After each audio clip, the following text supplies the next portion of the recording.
नमस्कार, बहुत स्वागत है आप सभी का। आप देख रहे हैं न्यूज़ इंडिया और आपके साथ मैं हूं मनीषा शर्मा। शुरुआत कर लेते हैं बड़ी और अहम खबर के साथ। उत्तराखंड में सर्दी और घने कोहरे का अलर्ट जारी किया गया है, यानी ठंड और घने कोहरे को लेकर अलर्ट है। कत्यूर घाटी में ठंड ने रिकॉर्ड भी तोड़ दिया है। ठंड की चपेट में लोग आ चुके हैं। बुखार के मरीज जो हैं वो भी अस्पतालों में पहुंच रहे हैं, उनमें भी इजाफा हो रहा है। उत्तराखंड की कत्यूर घाटी में इस बार पाले ने दरअसल रिकॉर्ड तोड़ दिया है, जिसे पेड़ पौधे झुलस गए हैं और ठंड में भी भारी वृद्धि हुई है। तो जो पारा है वो भी लगातार रिकॉर्ड तोड़ता हुआ नजर आ रहा है। 4 महीने से बारिश न होने के कारण सूखी ठंड पड़ रही है, जिससे लोग बीमार भी हो रहे हैं। पाले के कारण नल जम रहे हैं, वाहन स्टार्ट नहीं हो पा रहे हैं और यहाँ तक कि सड़कों पर दुर्घटनाएं भी हो रही हैं। अस्पतालों की बात कर लें तो अस्पतालों में सर्दी, जुकाम और वायरल बुखार के मरीजों की संख्या बढ़ रही है। कई जगहों पर पाइप फट गए हैं। बाहर खड़े वाहनों में पाले की परत जम रही है, जिससे वाहन स्टार्ट नहीं हो पा रहे हैं। सड़कों पर पाला जमने से कई दोपहिया वाहन चालक घायल भी हो गए हैं। इस बार लंबे समय से बारिश नहीं हुई है और इसी कारण शुष्क पाला गिर गया है। आपको बताएं कि इससे सर्दी, खांसी और जुकाम के मरीज बढ़ गए हैं। अस्पतालों में वायरल बुखार के मरीजों की कतार लगी हुई है, लाइन लगी हुई है। तो उत्तराखंड में ठंड और घने कोहरे को लेकर अलर्ट जारी है। हालांकि कई महीनों से यहाँ पर बारिश नहीं हुई है। कत्यूर घाटी में सर्दी ने अपना सभी रिकॉर्ड तोड़ दिए हैं। ठंड की चपेट में लोग आ चुके हैं, तो बुखार के मरीज भी बढ़ चुके हैं और लगातार जो मरीजों की संख्या है वो बढ़ रही है, जो स्वास्थ्य विभाग और अस्पताल प्रशासन के लिए भी एक बड़ी चुनौती बना हुआ है। हालांकि कत्यूर घाटी में काफ़ी लंबे समय से बारिश नहीं हुई है, जिस कारण यहाँ पर जो पाला है वो जमा हुआ है और सूखी सर्दी से लोग बेहद परेशान भी हो रहे हैं। बर्फबारी के बाद पहाड़ों पर ठिठुरन बढ़ गई है, जिसका असर जो है वो उत्तराखंड के मैदानी जिलों में भी दिखाई पड़ रहा है।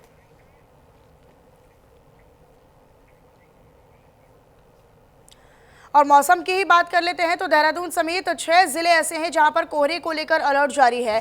14 जनवरी तक भारी बारिश और बर्फबारी का अलर्ट है। मैदानी इलाकों में कोहरे ने मुश्किलें बढ़ा दी हैं। उधम सिंह नगर, हरिद्वार, नैनीताल में अलर्ट जारी है, तो चंपावत और पौड़ी में घने कोहरे को लेकर अलर्ट जारी किया गया है। मैदानी इलाकों में कोहरे ने मुश्किलें लोगों की बढ़ा दी है, क्योंकि लगातार बारिश और बर्फबारी जो पहाड़ी जिलों में, पहाड़ी क्षेत्रों में हो रही है, उसका असर जो है वो सीधे तौर पर मैदानी जिलों और मैदानी इलाकों में भी दिखाई पड़ रहा है। निश्चित तौर पर यहाँ पर भी ठिठुरन और ज़्यादा सर्दी बढ़ गई है, कोहरा बढ़ गया है, जिस कारण विजिबिलिटी भी कम है। सड़कों पर दुर्घटनाएं भी हो रही हैं। अस्पतालों की बात करें तो अस्पतालों में मरीजों की संख्या बढ़ रही है, उसमें इजाफा हो रहा है। तो 6 जिले, देहरादून समेत 6 जिले ऐसे हैं जहां पर कोहरे का अलर्ट जारी किया गया है और ये एक आध दिन की बात नहीं, बल्कि 14 जनवरी तक कुछ इसी तरह का जो मौसम है वो बना रहेगा। इसको लेकर जो अलर्ट है वो जारी किया गया है। रुड़की से मेरे साथ मेरे सहयोगी प्रवेश राय जुड़ चुके हैं। लाइव सीधा उन्हीं का रुख कर लेते हैं। प्रवेश, रुड़की में आप मौजूद हैं, वहां का तापमान क्या कह रहा है, वहां पर कितना पारा पहुंचा हुआ है और लोगों को भी खासा दिक्कतों का सामना करना पड़ रहा होगा? जी वनीता, मैं आपको बता दूं कि जिस तरीके से प्रदेश के साथ साथ रुड़की में देखा जा रहा है, प्रदेश यानी कि आप कहें कि जब पूरे उत्तराखंड की बात आती है तो उत्तराखंड एक पहाड़ी क्षेत्र है, जिस वजह से लगातार यहाँ पे ठंड जो है वो ज्यादा पड़ती है, बर्फबारी भी होती है, जिस वजह से सैलानी जो होते हैं, बाहरी राज्यों के जो लोग होते हैं वो घूमने के लिए भी आते हैं। लेकिन जब बात की जाए रुड़की की, तो रुड़की एक ग्रामीण क्षेत्र है, यानी कि ये कह सकते हैं कि यहाँ पे किसान बहुमूल्य क्षेत्र है, किसानी भी होती है।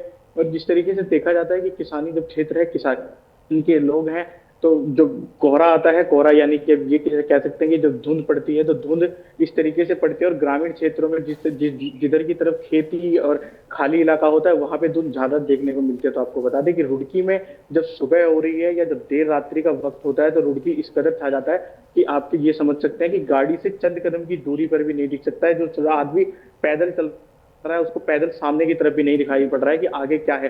धुंध कदर इस कदर पड़ रही है और अब देखना होगा कि जिस कदर लगातार जिस तरीके से मौसम विभाग ने अलर्ट किया है 14 जनवरी तक, तो जो मौसम का पूर्वानुमान है वो सही जाएगा या गलत। लेकिन जब कोहरे की बात आती है, हरिद्वार की बात की जाए तो हरिद्वार एक जिस तरीके से देखा जाता है कि रिहायशी इलाका है, लोग रहते हैं, जिस वजह से वहां पे कोहरा तो पड़ता है लेकिन कम पड़ता है। लेकिन जब हाईवे की बात आती है तो हाईवे के दोनों तरफ जो है खेत और खलियान है, जिस वजह से हाईवे पे भी कोहरा बहुत ज्यादा देखने को मिलता है। और इसी वजह से जो रुड़की में है, रुड़की में लगातार कोहरा देखने को मिल रहा है। इस तरह जो कोहरे का कहर है वो लगातार जारी है। अब देखना होगा कि आगे आने वाले समय में इस 14 जनवरी तक जो मौसम का पूर्वानुमान है वो कितना सही जाएगा और कितना गलत। जी मनीषा। लेकिन प्रवेश, क्योंकि अस्पतालों के लिए भी टेंशन बढ़ी हुई है, अस्पताल विभाग के लिए, स्वास्थ्य विभाग के लिए भी, क्योंकि ये जो सूखी ठंड है ये लोगों को बीमार कर रही है। यहाँ सर्दी जुकाम हो, वायरल बुखार हो, यहाँ लोगों की जो संख्या है, मरीजों की संख्या है वो बढ़ रही है, जो कि स्वास्थ्य विभाग के लिए चुनौती है।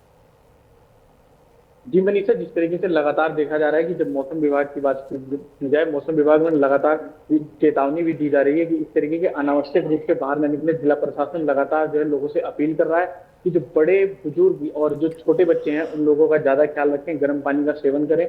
और ठंड इस कदर है, ठिठुरन भी हो रही है, और इसको सूखी ठंड इस वजह से कहा जाता है कि जिस वजह से लगातार देखा जा रहा है कि पहाड़ों में अभी तक बर्फबारी नहीं है। और आपको बता दें कि उत्तराखंड एक ऐसा राज्य है कि जहां देखा जाता था कि नवंबर की आखिरी में और दिसंबर की शुरुआत में हर साल बर्फ पड़ जाती थी, लेकिन इस बार जो देखने को मिला है कि जनवरी आ गया है, जनवरी भी आधा कहीं ना कहीं बीतने को तैयार है। तो आज 9 तारीख हो गई है और पहाड़ों में बर्फबारी नहीं है। और पहाड़ों में बर्फबारी ना होना, अगर बर्फबारी होती है तो भी ठंड ज्यादा पड़ती है जो मैदानी इलाके हैं, लेकिन अब बर्फबारी नहीं हो रही है उसका भी देखने को असर काफी ज्यादा मिल रहा है, जिसकी वजह से सूखी ठंड पड़ रही है और लगातार ये हाल लगातार जारी है। स्वास्थ्य विभाग की बात की जाए, स्वास्थ्य विभाग लगातार जो है आम जन से, आम लोगों से अपील कर रहा है कि आप लोग जो बड़े बुजुर्ग घर में हैं उन लोगों को ठंडे पानी का सेवन बिल्कुल ना करने दें, गर्म पानी का सेवन करें और गर्म पानी ही पिए, जिस वजह से लोगों की सेहत को नुकसान नहीं होगा। लेकिन जो छोटे बच्चे हैं वो कहीं ना कहीं नहीं मानते हैं, बड़े बुजुर्गों का ख्याल नहीं रख पाते। ठीक है, बहुत शुक्रिया प्रवेश आपका इस तमाम जानकारी को साझा करने के लिए।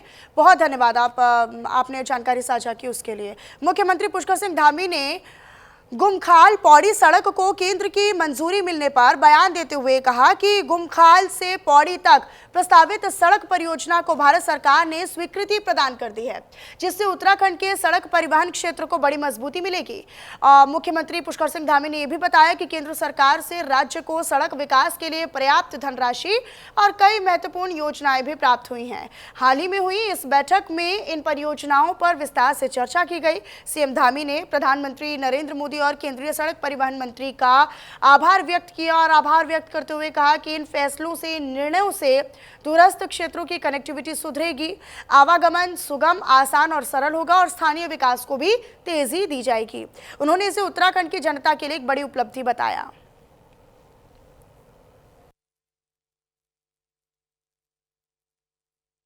खाल से लेकर पौड़ी तक की जो हमारी इस सड़क को भारत सरकार ने स्वीकृति प्रदान की है और उत्तराखंड राज्य को सड़क परिवहन के क्षेत्र में काफ़ी धनराशि मिली है, काफ़ी सारी योजनाएं मिली हैं। पिछले दिनों में हमारी बैठक हुई थी। मैं इसके लिए माननीय प्रधानमंत्री जी का और माननीय सड़क परिवहन मंत्री जी का बहुत धन्यवाद करता हूं। उत्तराखंड की जनता की तरफ से आभार क्षेत्र को लेकर।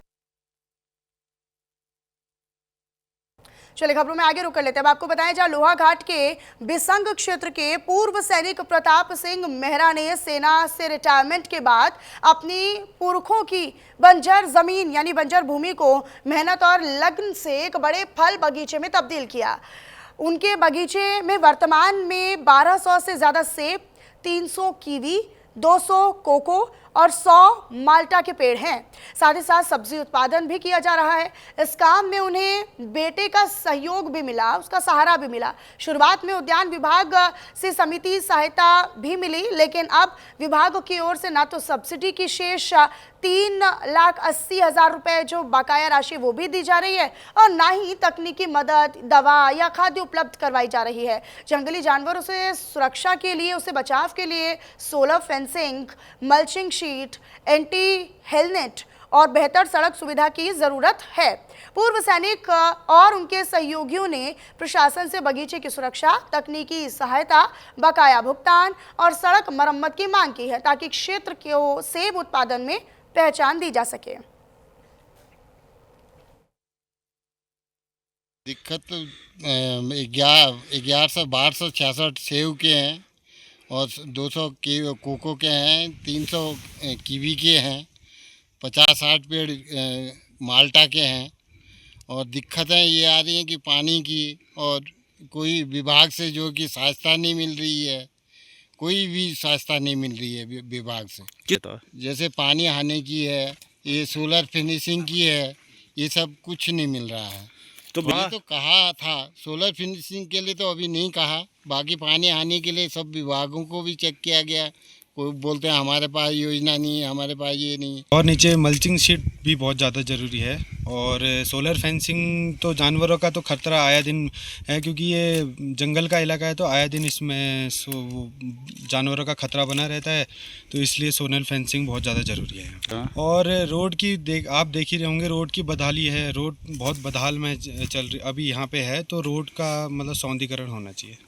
तकनीकी ज्ञान के बारे में बोलना चाहूँगा मैं, यहाँ की सरकार से अनुरोध है कि हमें साल में 2 बार मतलब हमें हिमाचल या फिर मुक्तेश्वर का एक बार विजिट कराना चाहिए, ताकि हमारी प्रूनिंग हमारे केयर टेकर हैं या हम खुद ही हैं, हम जो जितनी भी काश्तकार हैं उनको बिल्कुल अच्छी शिक्षा मिले। अगली खबर का रुख कर लेते हैं। अब आपको बताएं, जहां रुड़की और मंगलौर क्षेत्र में बिजली चोरी के खिलाफ यूपीसीएल ने बड़ी कार्रवाई की है और झबरेड़ा और मंगलौर के कई गांवों में एक साथ हुई छापेमार कार्रवाई में 46 लोग बिजली चोरी करते रंगे हाथों पकड़े भी गए, जबकि भारी बकाया पर 4 उपभोक्ताओं के मीटर मौके पर ही उतार दिए गए। झबरेड़ा क्षेत्र के बेहेडकी, खाताखेड़ी, झबरेड़ी कला और खजूरी गांव के साथ साथ मंगलौर क्षेत्र के टांडा भनेड़ा, नारसन कला और मंगलौर टाउन में सघन चेकिंग अभियान भी चलाया गया। अचानक हुई इस कार्रवाई से कटियाबाजों में हड़कंप की स्थिति बन गई और कार्रवाई का नेतृत्व झबरेड़ा एसडीओ मोहम्मद रिजवान और मंगलौर एसडीओ अनुभव सैनी ने किया। आपको बताएं कि अधिकारियों ने स्पष्ट तौर पर ये कहा कि अभियान आगे भी इसी तरह से जारी रहने वाला है और बकायेदारों व बिजली चोरों के खिलाफ सख्त कानूनी कार्रवाई अमल में लाई जाएगी।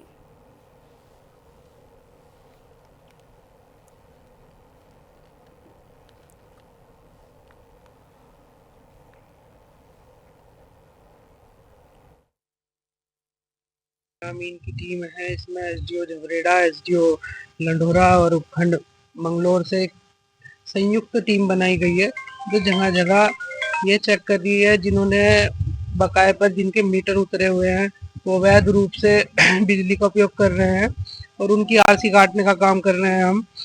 और जो वो बिजली चोरी कर रहे हैं उनके खिलाफ जो हमारी विभागीय कार्रवाई है, उनके केबल को उतरवाना और उनके मीटर को उतरवाना और उनके खिलाफ जो विभागीय कार्रवाई है वो की जा रही है। जैसे इसी क्रम में कल हमारे द्वारा टांडा भनेड़ा, नारसन कला, मंगलौर और झबरेड़ा में खजूरी और भेड़ी की सैदाबाद और झबरेड़ा में ये संयुक्त कार्रवाई हमारी टीम के द्वारा की गई है।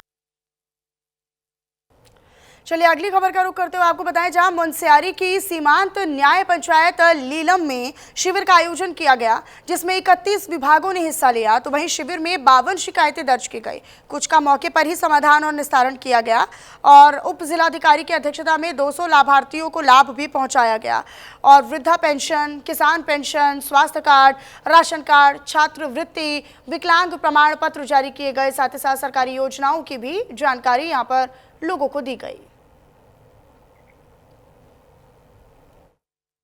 यहाँ ग्राम हुई में, जो कि लीलम न्याय पंचायत में आता है, यहाँ पे जन जन की सरकार कैंप का आयोजन किया गया। यहाँ पे पूरे जनपद के 21 विभाग उपस्थित रहे और यहाँ पे जनप्रतिनिधियों की उपस्थिति में इस कार्यक्रम का सफल आयोजन किया गया, जिसमें 52 शिकायतें प्राप्त हुई, जिनमें से अधिकांश का निस्तारण स्थल पर ही किया गया और लगभग 200 लाभार्थियों ने विभिन्न स्टॉलों के माध्यम से अलग अलग विभागों की सुविधाओं का लाभ उठाया।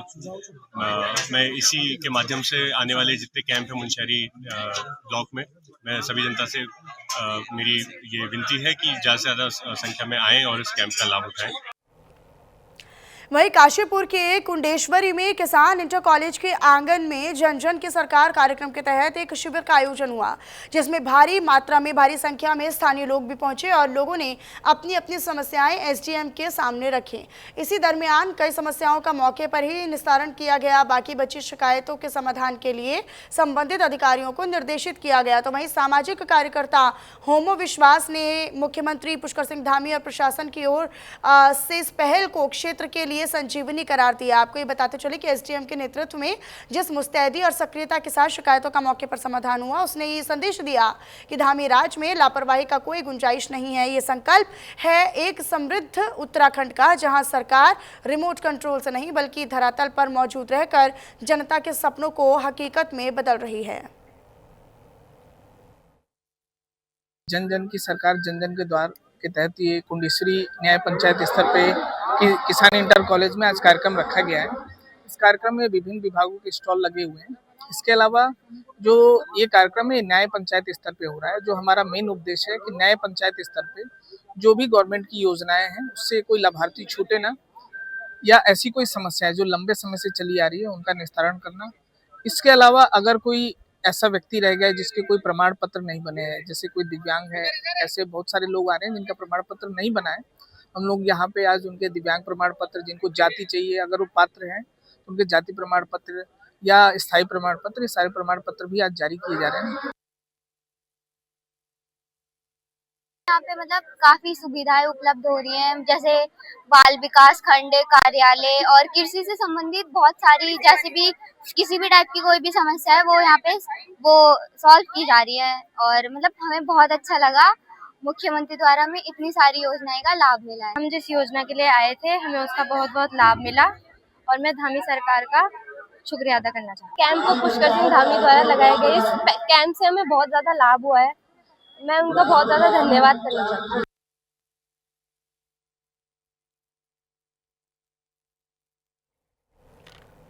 तो कुंडेश्वरी में जन जन की सरकार अभियान के तहत यहाँ पर लोगों की मौजूदगी देखी गई और लोग बड़े ही इस आयोजन के बाद संतुष्ट नजर आए और एक संतोष की भावना सरकार के प्रति लोगों के बीच में नजर आई। हालांकि उधम सिंह नगर की तस्वीरें हैं, लोगों ने एसडीएम के सामने अपनी अपनी समस्याओं को रखा और मौके पर ही ज़्यादा से ज़्यादा समस्याओं का निस्तारण कर लिया गया। हालांकि जो बाकी बची हुई समस्याएँ हैं उनका भी जल्द ही समाधान किया जाएगा, ऐसा कहा गया है लोगों को। हालांकि लोग इस आयोजन के बाद इस सुनवाई कार्यक्रम के दरमियान संतुष्ट और संतोष में नजर आए। उनका विश्वास जो है वो सरकार के प्रति और सीएम के प्रति ज़्यादा बढ़ा है।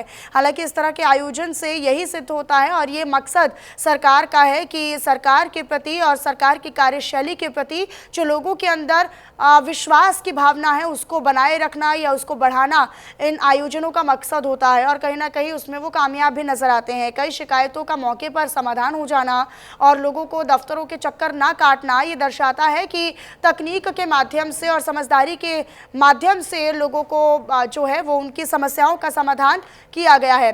देहरादून यूएसजीएमए के कोल्ड वेव 2025 का आयोजन किया गया। इस कार्यक्रम में सीएम पुष्कर सिंह धामी ने भी शिरकत की और आपदा प्रबंधन पर मंथन भी किया गया।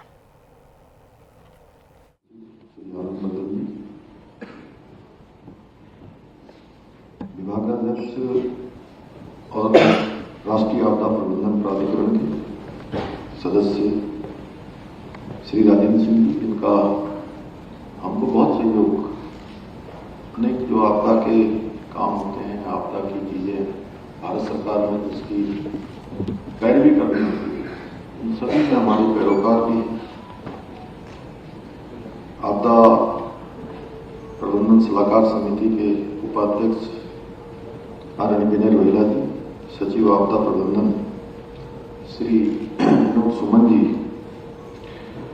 और कार्यक्रम में उपस्थित सभी हमारे अधिकारीगण, विभागों के आए सभी आपदा मित्र, युवा विद्यार्थीगण, युवा आपदा मित्र, एनसीसी के कैडेट्स, अनेक विषयों पर जिनकी विशिष्टताएं और विशेषज्ञता दोनों ही है, ऐसे उपस्थित सभी महानुभाव, सभी अतिथिगण,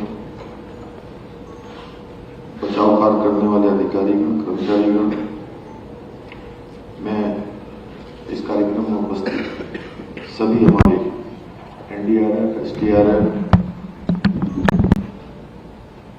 के सभी जवानों से आप सभी का हृदय से स्वागत करता हूं, आप सबका अभिनंदन करता हूं कि मेरे लिए भी ये हर्ष का विषय है कि मुझे आज शीतलहर से पहले इसकी तैयारियों के संबंध में होने वाली इस कार्यशाला में आप सभी के मध्य उपस्थित होने का अवसर प्राप्त हो रहा है। साथियों, इस महत्वपूर्ण कार्यशाला के माध्यम से शीतकाल के दौरान होने वाली संभावित चुनौतियों से निपटने के लिए